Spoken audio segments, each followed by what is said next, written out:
On one such trip, he came across a man named Mauritius. In the meeting that occurred, the emperor was extremely impressed by the wit and cunningness of Mauritius. The emperor Mauritius gave his ring and asked him to come and visit him in his palace, and he died. A few years later, Mauritius decided to try his luck in the city and take the emperor up on his offer. He reached the city of Agara, where Emperor Akbar had his court on the banks of the Yamuna River. At the gate of the court, he was greeted by the guards.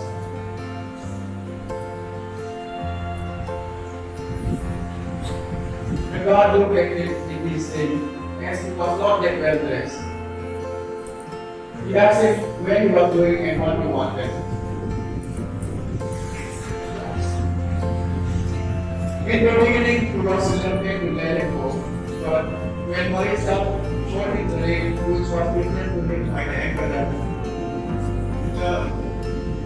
the watchman thought for a while and said, I will let you in based on one condition that you have to give me now about everything the emperor has to offer to you. Then, Mauritius promised to do so and was given access to the kingdom of Emperor Akbar.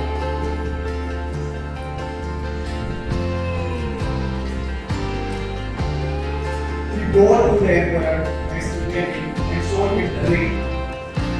The reputedly benevolent Emperor Akbar recognized the ring and the young man and immediately offered him anything he wanted.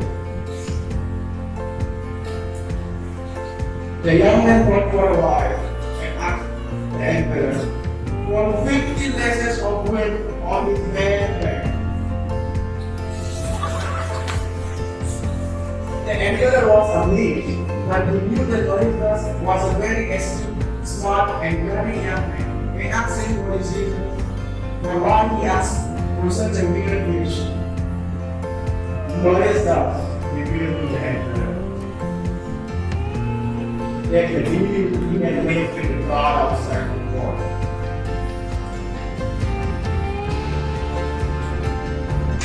The emperor was suddenly and angry at the same time. He ordered the god outside to be brought inside.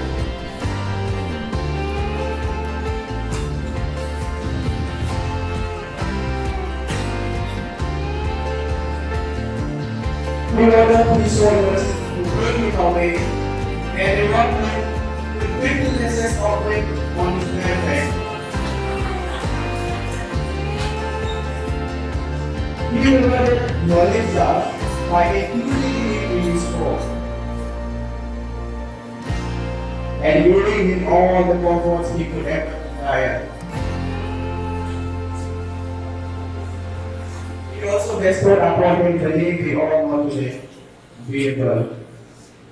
Moral: the honesty and wisdom of Birbal rewarded him with a better life and a new job in the same way. It is always necessary to be honest and wise.